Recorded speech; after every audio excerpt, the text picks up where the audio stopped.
이 소설은 24시간이라는 매우 한정된 시간 속에서 청년의 사고와 그리고 그 이후에 일어나는 장기 이식 과정을 아주 긴박하게 보여줍니다. 이 책 살아있는 자를 수선하기는 아주 인문학적인, 그야말로 인간의 삶과 죽음과 기억과 윤리에 대해서 성찰해 볼 수 있는 그러한 작품입니다. 안녕하세요. 이교수의 책과 사람 크리에이터 서울대학교 인류학과 이현정 교수입니다. 여러분들 만약에 사랑하는 가족 중에 한 사람이 사고로 뇌사 상태가 됐는데요. 그런데 그 충격과 슬픔을 채 감당하기도 전에 의료진이 와서 장기 이식을 하시겠습니까? 라고 묻는다면 여러분들은 어떤 생각과 또 감정을 가지실까요? 이 상황을 우리가 상상해 보는 것만도 정말 끔찍하고 또 어떤 면에서는 충격적인 그러한 상황이라고 할 수 있는데요. 바로 이러한 상황을 다루면서 삶과 죽음, 그리고 기억과 가족에 대해서 깊이 있게 사유하는 책을 오늘 가지고 왔습니다. 바로 마일리스 드 케랑갈이라는 프랑스 작가의 살아있는 자를 수선하기라는 소설입니다. 마일리스 드 케랑갈은 현대 문학계에서 아주 주목받는 작가입니다. 그녀는 무엇보다 아주 섬세한 그러한 필치로 세세하게 그런 장면들을 묘사하는 능력이 뛰어나고요. 또한 문학적인 실험이라고 할 수 있을 정도로 사람들의 심리를 다루는 데 있어서 아주 독특하게 그려냅니다. 그녀의 이 작품은 2014년에 프랑스에서 출간이 되었는데요. 출간된 이후에 비평가들 뿐 아니라 독자에게 아주 커다란 호응을 받았고요. 이후에 전 세계로 번역되었습니다. 많은 사람들에게 아주 주목받는 그러한 책이었고요. 특히 이 소설은 단 24시간 동안에 이루어지는 아주 긴박한 시간이죠. 그러니까 24시간 동안에 이루어지는 내용들을 아주 자세하게 다룬 그러한 내용입니다. 특히 한 사람이 사고로 죽고 그리고 뇌사 상태가 되고 그리고 그 사람의 장기를 다른 사람에게 이식하는 과정까지가 여러 등장인물들을 통해서 섬세하게 그려져 있는데요. 이 책은 제가 읽은 책 중에서 좀 남다르고 그리고 만약에 여러분들께서 이러한 상황이나 주제에 대해서 관심이 있으시다면 꼭 한번 읽어보셨으면 좋겠다는 생각이 들어서 가지고 왔습니다. 이 소설의 앞부분은 프랑스 북서부의 한 해안에 친구들과 함께 놀러간 시몽 랭브르라는 한 청년의 이야기로부터 시작합니다. 그 청년은 19살이고요. 시몽 랭브르는 두 친구와 함께 그 바닷가에서 아주 활기차게 그리고 젊음을 내뿜으면서 그렇게 서핑을 합니다. 그리고 나서 친구들과 함께 돌아오는 차에서 시몽만이 가운데에 앉아서 안전벨트를 못했어요. 그런데 갑자기 이 차가 커다란 교통사고를 맞게 되고요. 시몽은 다른 두 친구와 달리 아주 큰 사고를 겪게 됩니다. 시몽이 병원에 응급실로 이송된 이후에 그 소식이 시몽의 부모인 마리안과 숀에게 전해집니다. 그래서 마리안은 급하게 병원으로 달려오게 되고 어딘가에 있던 숀에게도 이제 연락을 하게 되는데요. 병원에서는 시몽이 더 이상 살아날 수 없는 뇌사 상태에 빠져 있다고 이야기를 합니다. 그런데 마리안이 이 시몽이 누워있는 침대에 갔을 때 시몽은 마치 아직 살아있는 것처럼 그대로였어요. 게다가 장기들은 여전히 뛰고 있었고요. 그러니까 마리안은 이 시몽의 뇌사 상태를, 그러니까 의학적으로는 죽음의 상태인 것이지만 시몽을 어떻게 받아들여야 될지 매우 혼란스러운 그런 상황에 직면합니다. 그런데 그때 장기 기증 여부를 상담하는 토마 레미주라는 의사가 마리안과 숀에게 찾아옵니다. 제가 그 부분을 한번 읽어보도록 하겠습니다. 숀과 마리안은 나란히 어색하게 소파에 앉아 혼란스러운 와중에도 궁금해한다. 그리고 두 개의 주홍색 의자 중 하나에 토마 레미주, 그가 손에 시몽 랭브르의 의료 차트를 들고 앉아있다. 하지만 이 세 명의 인물들이 같은 공간을 공유하고 있고 그 순간에 동일한 시간의 흐름을 타고 있다 하더라도 지상의 그 무엇도 고통에 잠긴 그 두 존재와 목적을 품고 그렇다, 목적이 있다. 그들의 아이의 장기 적출에 대한 동의를 얻어낼 목적을 품고 그들 앞에 와서 앉은 그 젊은이의 사이보다 더 벌어진 것은 없으리라. 그곳에는 충격파에 휩쓸려 바닥에서 튕겨져 나가면서 해체된 시간 속에 시몽의 죽음이 끊어놓은 연속성, 하지만 머리가 잘려도 농가 마당을 계속 달려가는 우리처럼 계속되는 연속성, 미치고 팔짝 뛸 일, 고통이 짜나간 진료로 이루어진 시간 속에 내팽겨쳐진 한 남자와 한 여자가 있다. 세상의 절대적 비극을 오롯이 머리에 이고 앉아있는 한 남자와 한 여자가.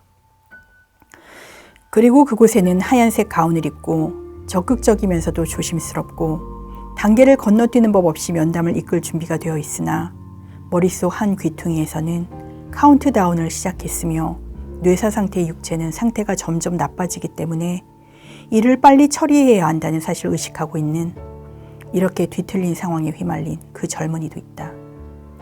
토마는 잔에 물을 따른다. 창문을 닫으려 다시 몸을 일으킨다. 방을 가로지른다. 그러면서도 그 커플을 관찰한다. 시야에서 그 둘을, 그 남자와 그 여자를, 시몽 랭브르의 부모를 놓지 않는다.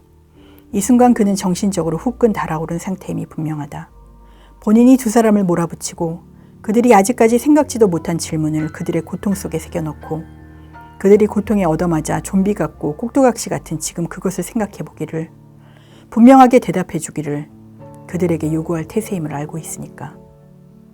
그는 정연하게 현재 상황의 앞뒤를 되짚어주면서 천천히 말을 꺼낸다. 두 분께서는 쉬몽의 뇌가 파괴되어 가는 중이라는 걸 이해하셨으리라고 생각합니다. 그렇지만 장기들은 여전히 기능하고 있어요. 예외적인 상황이죠. 숑과 마리아는 눈을 깜빡인다. 일종의 동의.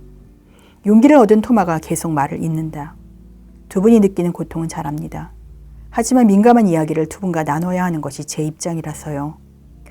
그의 얼굴이 투명한 빛으로 둘러싸이고 그의 목소리가 감지하기 힘들 정도로 살짝 올라간다. 그가 다음의 말을 꺼내는 순간에는 완벽하게 맑은 목소리다.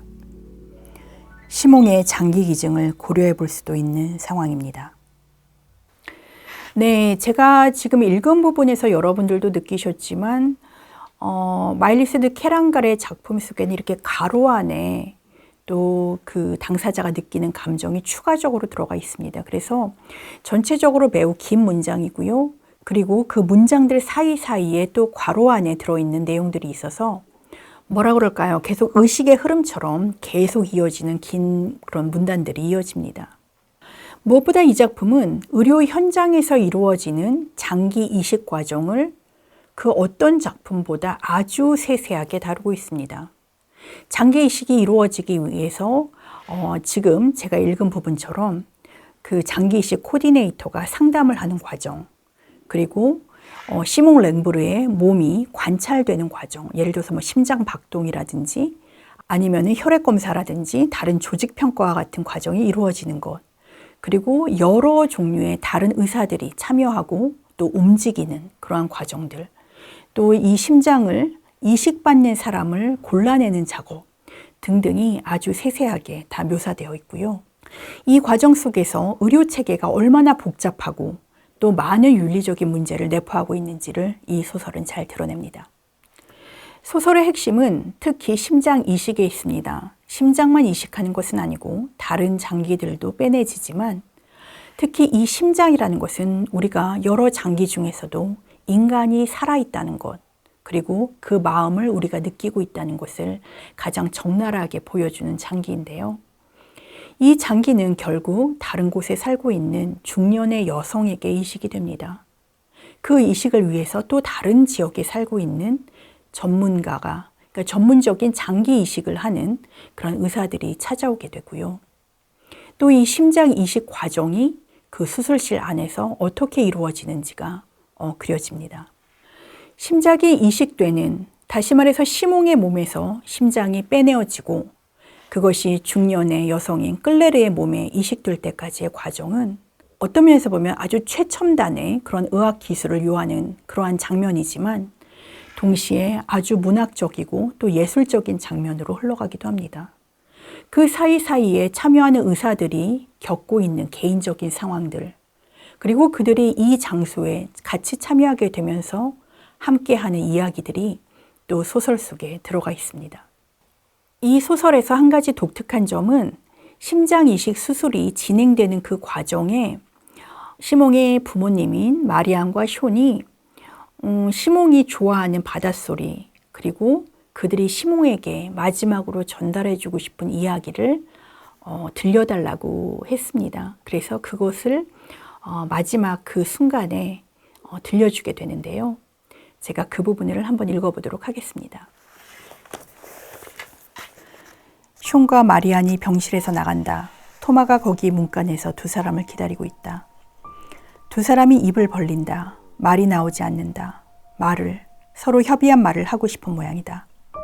토마가 두 사람의 말문을 터준다. 하실 말씀이 있으면 제기하십시오. 그러시라고 제가 여기 있는 거니까요. 숀이 힘들게 소리를 내며 그들의 청을 내놓는다.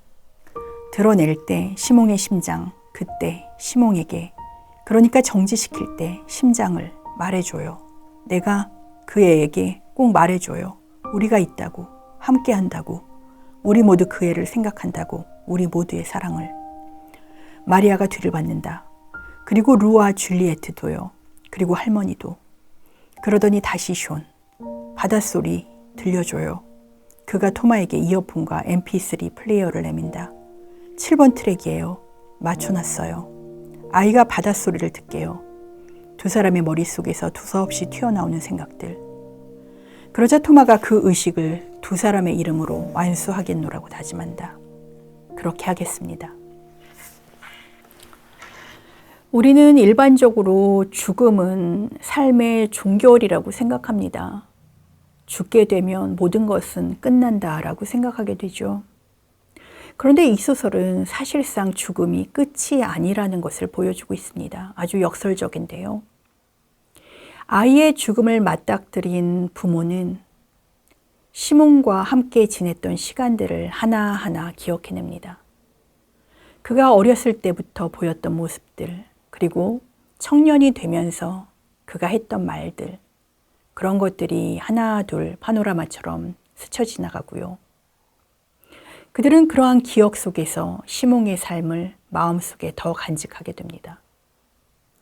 또한 그야말로 물질적으로도 시몽의 삶은 여러 장기를 통해서 다른 사람들의 몸속에서 그 생을 이어가게 됩니다. 그러니까 시몽의 죽음은 어떤 면에서 또 다른 사람의 새로운 삶의 시작이 될 수 있습니다. 이처럼 이 소설에서는 죽음이 하나의 끝이 아니라 어떤 면에서는 다른 사람의 삶 속에 계속 연장되고 반복되는 것임을 보여주고 있습니다. 마지막 부분에 적힌 내용이 아주 의미심장해서 제가 한번 읽어보도록 하겠습니다. 시몽의 심장은 수도권으로 이동했고 그의 간과 폐는 지방의 또 다른 지역들에 도착했다. 그것들은 다른 육신들을 향해 질주했다. 이렇게 뿔뿔이 흩어지고 나면 그녀의 아들의 단일성에서 살아남는 것은 무엇일까? 그만의 특별한 기억과 이렇게 분산된 육체를 어떻게 결부시켜야 할까? 그의 존재, 이 세상에 비추어진 그의 모습, 그의 혼은 또 어떻게 되는 걸까? 이러한 질문들이 부글거리는 기포처럼 그녀 주위를 맴돈다. 그러다가 시몽의 얼굴이 그녀의 눈앞에 나타난다. 말끔하고 온전하다. 그것은 나눌 수 없는 것이다. 그게 그 아이다. 그녀는 깊은 안도를 느낀다. 밤이 밖에서 석고 사막처럼 불타오른다. 네, 아까도 말씀드렸듯이 이 소설은 24시간이라는 매우 한정된 시간 속에서 청년의 사고와 그리고 그 이후에 일어나는 장기 이식 과정을 아주 긴박하게 보여줍니다.